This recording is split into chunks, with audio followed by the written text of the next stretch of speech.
All right, hello everybody. Good afternoon. My name is Andrew Allmandinger. I'm the principal at Metro Institute of Technology. We are a small 5-year STEM early college high school located in Columbus, Ohio. We actually just started in August 2015, so we're still very early in our implementation. Some of the same things that we're doing, though, are based off of our sister school, Metro Early College High School, that started back in 2006. So we've started to use some of their successes, adapt those, and move into our own model. So today we're going to talk about how MIT is making high school meaningful again. So we're all kind of familiar with the problem that high school is not what it used to be. It's not engaging students. It's not preparing them for where they need to go after this. So we wanted to try to bring back some real solutions and some real experiences that are going to give kids the skills that they need to be successful after they graduate. So that all starts for us with habits. So we focus on 6 Metro habits, we call them, and they're essentially 21st century skills that kids need to be successful. So things like communication, collaboration, critical thinking, active and responsible decision making, inquiring learner, and engaged learner. So through those skills, we use those in all of our academic classes, and we really drive our content through those skills. So we give kids the opportunity to work together as often as possible. We have students engage with content in a more meaningful way than just having the teacher stand and deliver all the time. So we try to incorporate real-world projects. For example, this year, our students are working on solutions to the heroin and opioid epidemic that's going on in Ohio right now. So they're taking all of their content, they're applying it to something that's real and relevant to them right now, coming up with solutions. We're also a mastery-based school. So with mastery curriculum, we're helping students develop and build the grit and persistence that they need to be successful. So if they don't get a 90% the first time through, they're going to get multiple opportunities to continue to try again until they build that foundation of content knowledge before moving into the next classes. So in addition to our habits, we also give students the opportunity, as soon as they start with us, to start exploring what they want to do, where they want to go, what skills they have, what are their interests.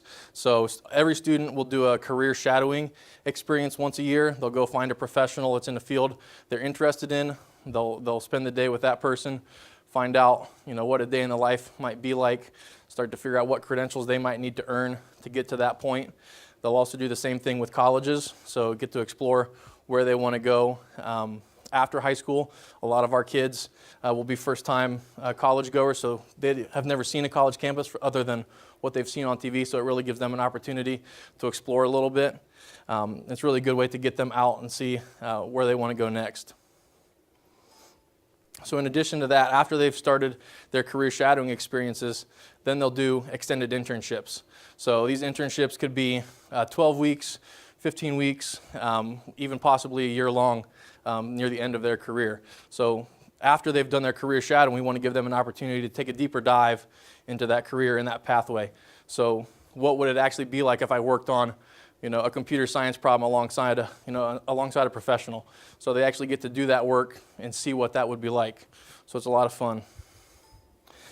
Also, our kids are going to do research as well. So we have students that work on undergraduate and graduate level research projects, a lot of times as sophomores and juniors in high school. So they not only get to do the career side of things, but then they also get to dive into the research side of things and be a little more developmental with some of those things that are new, on the cutting edge of research. So we've had kids work with folks at Wexner Medical Center at OSU, in engineering with Honda, doing a lot of cool projects. So it's really neat to see.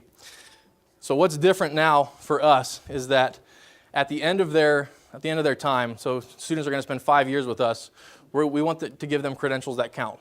So we want to give them an opportunity to take something with them other than a high school diploma, because we all went to high school and that all helped us get into college and kind of where we are now, but it didn't really mean a whole lot, and it still doesn't mean a whole lot. So we want to give them something else. So students will have an opportunity to earn stackable job credentials within one of these 5 pathways. Stackable credentials could lead to an associate's degree with us by the time they graduate, and then once they finish that, they can take that, move into a 4-year degree if they want, or now they're ready for the workforce. So For example, students in bodies, which is our medical pathway, could earn certifications in pharmacy tech, clinical lab assisting, phlebotomy, associate's degree in multi-skilled health. So they're getting skills that are going to help them get a job, as a 19-year-old right out of high school that's going to make more than $8 an hour. So that way they are set up for success. If they don't want to go to a four-year school or can't afford that, or for whatever reason they can't go on to a four-year school, they have something to fall back on. And if they do, great. Now you've got 2+ years of college already done, taken care of, and you're able to move on. So that's what we're doing different. I know I'm about a minute left, so are there any questions before I'm finished? My question was just, do you have someone that works on the partnerships? Like, how do you get the community partnered with you? And do you have someone that's doing that full time? So right now we're a very small school, so I get to be the full-time daily principal and work on the pathways and the partnerships and all the other stuff that goes on.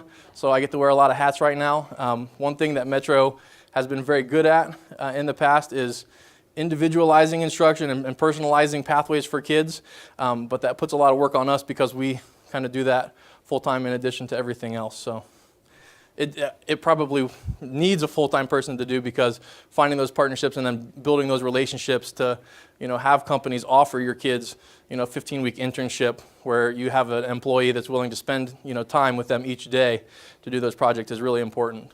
And partnerships are really what make this work. We have a question here? I'm sorry if I missed this. You a charter school? So a public school? We are a public STEM school in the state of Ohio. So we have our own legislation and regulations. So what that means is we follow all the same public accountability standards as a public district, but we're funded more like a charter school. So state foundation funding will follow a student to us, and then whatever else we get is philanthropic donations. All right, thank you. I'll appreciate it.